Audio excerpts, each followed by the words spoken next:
Hello, welcome to all. आप सभी लोगों का स्वागत है एस एस गुरु एकेडमी पर। आई होप आप सभी लोग अच्छे होंगे, स्वस्थ होंगे। हम क्या, आज का जो पॉइंट टॉपिक है वो हमारा है विद्युत ऊर्जा, इलेक्ट्रिक एनर्जी। इस पर हमारा क्या है, आज इसका पढ़ेंगे, टॉपिक खत्म करेंगे और वैसे ही ये वाला टॉपिक खत्म हो जाएगा आज ही। तो क्या है हमारा, विद्युत ऊर्जा पढ़ते हैं। तो क्या है हमारी, देखो आज की जो हेडिंग है हमारी है वो विद्युत ऊर्जा। ठीक, ये पढ़ना है। तो देखो विद्युत ऊर्जा होती क्या है, किसी चालक से संबंधित ही ऊर्जा होती है। क्या होती है, किसी चालक से संबंधित ही ये ऊर्जा होती है। पहली बात तो किसी चालक को हम आवेश देंगे, तो आवेश देने में क्या होता है, हम जितनी ऊर्जा देते हैं, यानी किसी सेल द्वारा दी जाए कुछ भी सही, तो क्या है, किसी चालक में आवेश को प्रवाहित करने में जो ऊर्जा हमें व्यय करनी पड़ती है, खर्च करनी पड़ती है, वही ऊर्जा क्या कहलाती है, हमारी चालक की विद्युत ऊर्जा कहलाती है। क्या, किसी चालक को आवेश देने में जितनी ऊर्जा व्यय होती है, खर्च होती है, तो वही ऊर्जा क्या कहलाती है, हमारी विद्युत ऊर्जा कहलाती है। या दूसरे रूप में, किसी चालक की वह ऊर्जा जो उसमें आवेश को प्रवाहित करने में व्यय होती है, तो वो होती है हमारी क्या, विद्युत ऊर्जा। कैसे भी लिख लो, बात वही है। तो क्या है हमारी, ऐसे लिख रहे हैं, किसी चालक की विद्युत ऊर्जा वह ऊर्जा है जो उसमें आवेश प्रवाहित करने में व्यय होती है। क्या है, किसी चालक की वह ऊर्जा है जो उसमें आवेश प्रवाहित करने में व्यय होती है। ये हो गया हमारा। अब क्या है, हमने जैसे तार मान लेते हैं, तारी पे ज्यादा विचार करते हैं। माना एक तार जिसमें I एम्पियर की धारा t सेकेंड या समय के लिए प्रवाहित की जाती है। तो हमने मान ली किसी तार में I एम्पियर की धारा t सेकेंड के लिए प्रवाहित की जाती है। अब तार है और तार के सिरों पर हम क्या विभवांतर मान लें, V। तार के सिरों पर विभवांतर V हो तो t सेकेंड में तार के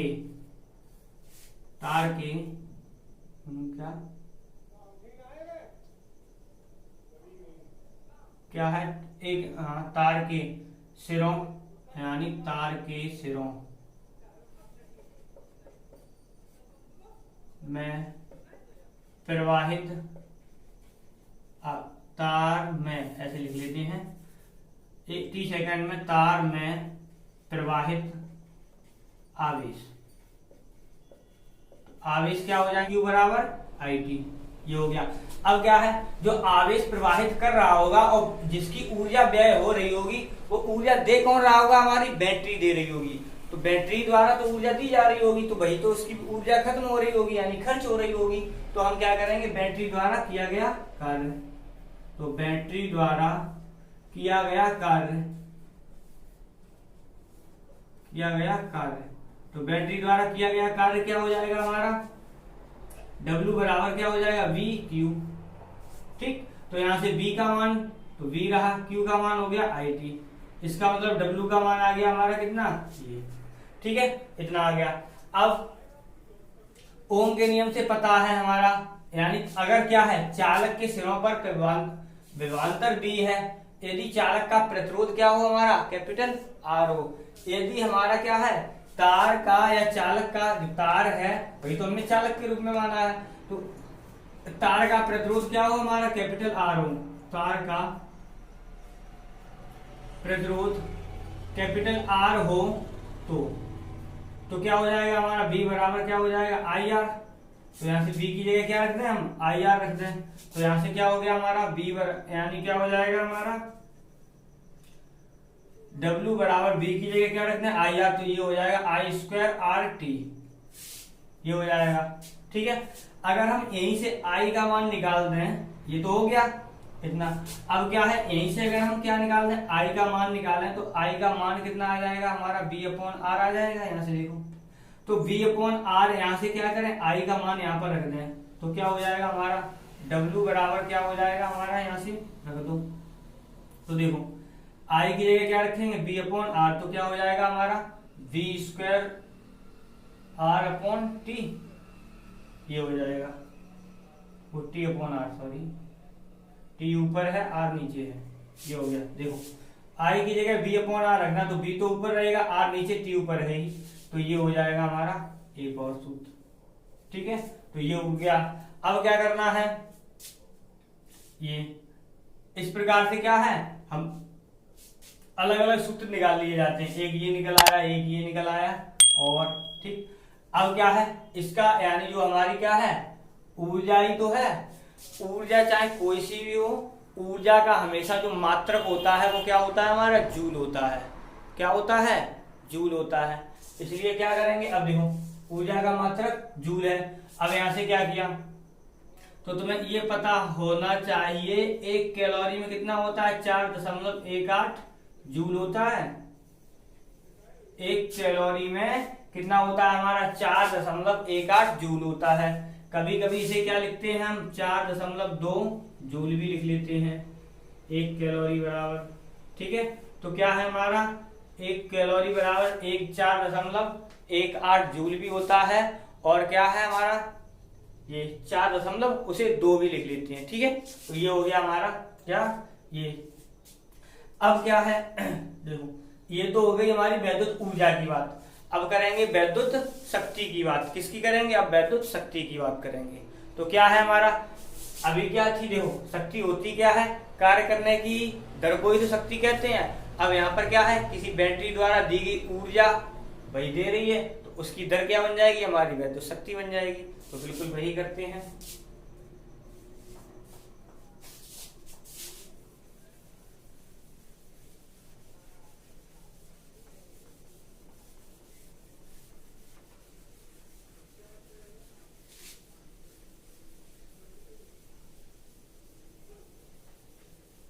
तो क्या है हमारे, वैद्युत शक्ति। वैद्युत शक्ति, शक्ति क्या होती है, किसी परिपथ की ऊर्जा, किसी परिपथ की व्यय ऊर्जा की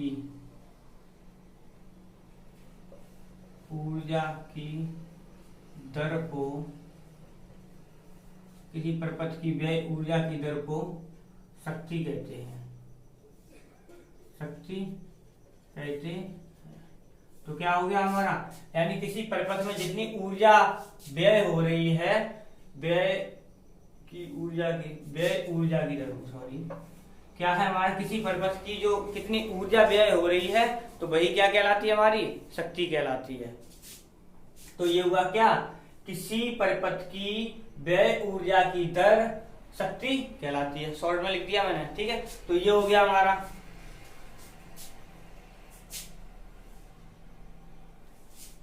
इसे किससे प्रदर्शित करते हैं, P से। P बराबर, अब जो व्यय ऊर्जा, पीछे ऊर्जा व्यय कितनी हो रही थी, व्यय हो या क्षय हो बात वही है, कितनी हो रही थी हमारी, W। कितनी हो रही थी, W।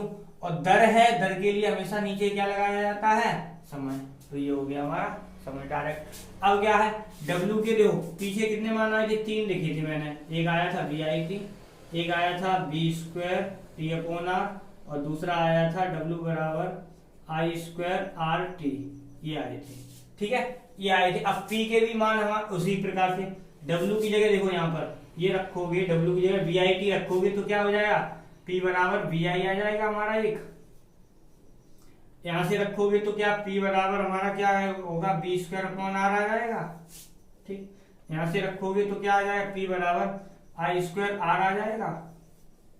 इस प्रकार से वहां से इसके वो क्या नाम है, अलग अलग सूत्र आ जाएंगे। ठीक है, अब क्या है, शक्ति का मात्रक क्या होता है हमारा, वाट, वाट ही तो होता है। ठीक है, और क्या है, शक्ति का बड़ा मात्रक क्या होता है, हॉर्स पावर, जिसमें कितने होते हैं, 746 वाट होते हैं। तो कितने होते हैं उसमें, 746 वाट होते हैं। ये हो गया हमारा। और क्या, इस प्रकार से क्या, ये हमारा हो गया वैद्युत शक्ति। ठीक, तो वैद्युत शक्ति कोई ज्यादा बड़ी नहीं है, क्या है, किसी परिपथ की जो व्यय ऊर्जा हो रही है, क्षय ऊर्जा है, उसकी दर क्या कहलाती है, हमारी शक्ति कहलाती है। ठीक है, तो ये हो गया हमारा क्या,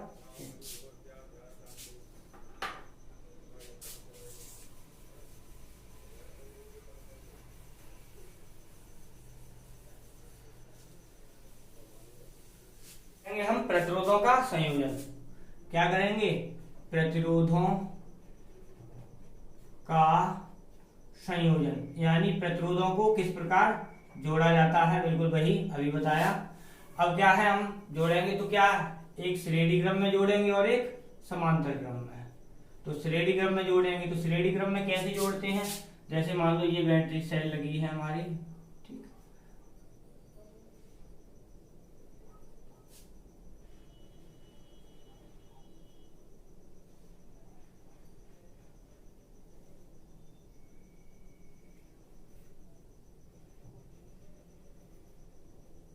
ठीक, इस प्रकार इसे मान लो हमने क्या किया, ये पॉजिटिव ये नेगेटिव, ये धारा जाएगी आई, इसे मान लिया R1, इसे मान लिया R2 और इसे मान लिया R3, और इसे यहां से A B C D। ठीक, इसके लिए विभवांतर B1 B2 B3, इसका टोटल विभवांतर B। ठीक है, इस प्रकार से हमने एक सर्किट मान लिया जिसमें क्या, तीन प्रतिरोधों को जोड़ा गया। अब श्रेणी क्रम में जोड़ते कैसे हैं, समझना। क्या होता है, पहले प्रतिरोध को क्या करते हैं, पहले प्रतिरोध की दो सिरे हैं हमारे, एक ये वाला एक ये वाला। तो एक सिरे को तो हम सोर्स से जोड़ देते हैं, यानी बैटरी से जोड़ देते हैं। दूसरा सिरा क्या होता है, हम दूसरे प्रतिरोध के पहले सिरे से जोड़ देते हैं। बिल्कुल वही जैसे हमने उसमें कैपेसिटेंस वाले में यानी धारिता वाले में करवाया था, बिल्कुल वही है। क्या है, समझो, ऐसे समझो, ये रहा प्रतिरोध, ये रहा प्रतिरोध, ये रहा प्रतिरोध, ये यहाँ पर क्या किया हमने, बैटरी लगा दी। क्या है, देखो, प्रतिरोध का पहला सिरा, एक पहले प्रतिरोध का पहला सिरा तो हमारा सोर्स से जुड़ा होता है, दूसरा सिरा क्या होता है, दूसरे प्रतिरोध के पहले सिरे से जुड़ा होता है। दूसरे प्रतिरोध का दूसरा सिरा तीसरे प्रतिरोध के पहले सिरे से जुड़ा होता है। इस प्रकार से जितने आवश्यकता होते हैं उतने प्रतिरोध जोड़ लेते हैं। अब क्या, यहां पर माना तीन प्रतिरोध श्रेणी क्रम में जोड़े गए हैं, जो क्रमशः क्या है, R1 R2 व R3 हैं। इनके सिरों के विभवांतर V हैं, ये विभवांतर मान लिए V1 V2 V3। अब क्या है, धारा समान है हमारी, धारा समान है, तो यहां से क्या किया हमने, देखो धारा सभी में समान है, तो इसका मतलब क्या हुआ हमारा, यहां से तो देखो हमने क्या किया, B बराबर क्या होता है, अलग से समझो, B बराबर क्या होता है हमारा, I R होता है। तो हमने क्या किया, यहाँ से देखो 1 लगाया तो 1 रहेगा, 2 लगाएंगे तो 2 रहेगा। तो B1 बराबर कितना हो जाएगा हमारा, IR1, B2 बराबर कितना हो जाएगा, IR2, और V3 बराबर कितना हो जाएगा हमारा, IR3। ठीक है, इस प्रकार से कर लिया। जैसे मैं बता नहीं रहा हूं, जैसे पीछे संधारित्र की प्लेटें जोड़ते थे बिल्कुल वैसे ही यहाँ जोड़ रहे हैं। अब क्या हुआ, सभी को जोड़ दो तो क्या हो जाएगा V1 plus V2 plus V3 बराबर, यहाँ से I कॉमन आ जाएगा क्योंकि समान है, R1 plus R2 plus R3, ये हो गया। अब क्या है देखो, AD का A और D के बीच में ही तो ये प्रतिरोध लगे हैं, AD के A व D के बीच विभवांतर कितना है हमारा, V है, तो क्या हो जाएगा B बराबर हम क्या लिख सकते हैं, V1 plus V2 plus V3 लिख सकते हैं। टोटल ही तो ये है, तो ये मैंने लिख लिया, ठीक है। अब क्या हुआ यहाँ से, तो यहाँ से क्या है, इसकी जगह हम ये लिख सकते हैं, तो क्या हो जाएगा B बराबर I, और ये हो गया हमारा R1 plus R2 plus R3, ये हो गया। अब क्या किया, अब हमने क्या किया, इन तीनों प्रतिरोधों को हटाया, एक ऐसा प्रतिरोध लगाया जिसके सिरों पर विभवांतर क्या हो, V हो, और क्या है उसका प्रतिरोध कैपिटल R हो, उसका प्रतिरोध कैपिटल R हो। तो क्या हो जाएगा हमारा, मैंने क्या बताया, इन तीनों प्रतिरोधों के स्थान पर एक ऐसा प्रतिरोध रखा जाए जिसके सिरों का विभवांतर V और उसका प्रतिरोध कितना हो, कैपिटल R हो। तो क्या हो जाएगा हमारा, तो हम क्या लिख सकते हैं फिर, V बराबर IR लिख सकते हैं, ठीक है, V बराबर IR लिख सकते हैं। और इस प्रतिरोध को क्या कहा जाता है, तुल्य प्रतिरोध माना जाता है, इस प्रतिरोध को तुल्य प्रतिरोध माना जाता है, ठीक है। क्यों तुल्य क्यों माना, क्योंकि इन तीनों के स्थान पर ही तो रखा है मैंने उस प्रतिरोध को, इसलिए क्या है उसे तुल्य प्रतिरोध माना जाएगा। इसलिए क्या हो जाएगा हमारा, ये V बराबर IR, अब B की जगह यहाँ पे रख दो तो क्या हो जाएगा हमारा IR बराबर ये हो जाएगा I, और ये रहा R1 plus R2 plus R3, ये हो गया, I से I खत्म, R बराबर क्या आ गया, R1 plus R2 plus R3, ठीक है, तो ये हो गया, ठीक। अब क्या है यहाँ पर, इससे क्या पॉइंट निकलता है, तो देखो यहां पर जो सबसे कम प्रतिरोध वाला प्रतिरोध लगा होगा परिपथ में, और जो तुल्य प्रतिरोध का प्रतिरोध निकलेगा वो छोटे सबसे कम वाले से भी ज्यादा निकलेगा। जैसे यहां पर 2 है, 3 है, 4 मान लिया, तो क्या R बराबर जब निकालोगे तो कितना हो जाएगा हमारा, कितना हो जाएगा, 5 4 9 हो जाएगा। इसका मतलब इसका मतलब क्या है हमारा, सबसे कम वाले से नहीं सबसे ज्यादा वाले से, सबसे कम वाले नहीं सबसे ज्यादा वाले से, कम वाले से तो ज्यादा होगा ही होगा, सबसे ज्यादा वाले से भी ज्यादा निकलेगा। श्रेणी क्रम में पॉइंट यही निकलता है कि हमारा क्या है, जो तुल्य प्रतिरोध आता है वो सबसे बड़ा जितना प्रतिरोध लगा होगा उससे भी ज्यादा निकलेगा जाके, किसका मान, तुल्य प्रतिरोध का मान। क्या है, अब देखो श्रेणी क्रम में धारा सभी में समान रहती है, पॉइंट नंबर 1। सेकंड पॉइंट में क्या है, तुल्य प्रतिरोध होता है वो परिपथ में जितने प्रतिरोध जुड़े हैं उनमें से सबसे बड़े प्रतिरोध के मान से भी बड़ा होता है मान, किसका, तुल्य प्रतिरोध का, ठीक, ये हुआ। और धारा तो समान है ही हमारी, ये हो गया हमारा क्या, श्रेणी क्रम। अब समांतर क्रम में क्या करते हैं, कुछ नहीं करते हैं। समांतर क्रम में जो प्रतिरोध होता है तो उनके सभी के जो सिरे होते हैं एक बिंदु से लगा देते हैं, और जो दूसरे सिरे होते हैं वो दूसरे बिंदु से जुड़े होते हैं।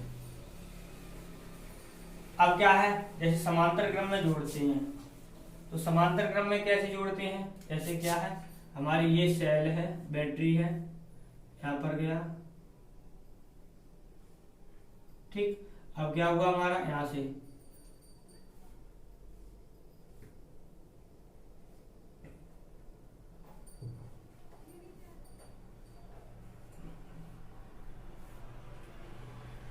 लो समांतर क्रम बन गया।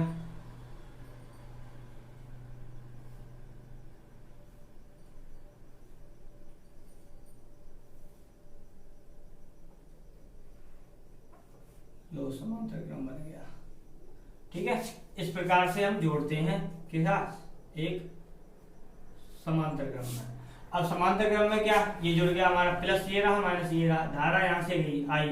अब क्या है, पॉइंट डाल दो, इसे डाल दो R1 R2 R3, ठीक है। तो क्या हुआ, धारा यहाँ पर आई, जैसे ए पॉइंट डाला, इसे डाल दिया बी, ठीक।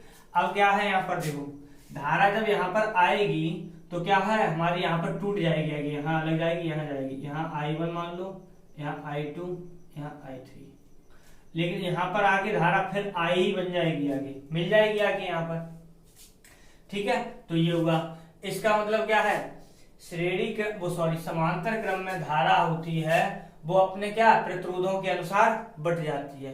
पहले वाले में I1 चलेगी, दूसरे में I2 चलेगी, तीसरे में I3 चलेगी। प्रतिरोधों के अनुसार I1 R1 वाले में I1, R2 वाले में I2 और R3 वाले में I3, इस प्रकार से बढ़ जाती है। अब क्या है, इनके सिरों का जो अगर हम विभवांतर B मान लें, ठीक है, A और B के बीच विभवांतर क्या मान लिया हमने, B मान लिया। तो क्या है, अब यहाँ पर श्रेणी क्रम में, समांतर क्रम में, समांतर क्रम में क्या होता है हमारा, देखो वहां पर धारा समान बह रही थी, यहाँ पर हमारी क्या है, धारा देखो जितने प्रतिरोध लगे होंगे उसी के अनुपात में बट जाएगी। तो ये हो गया हमारा।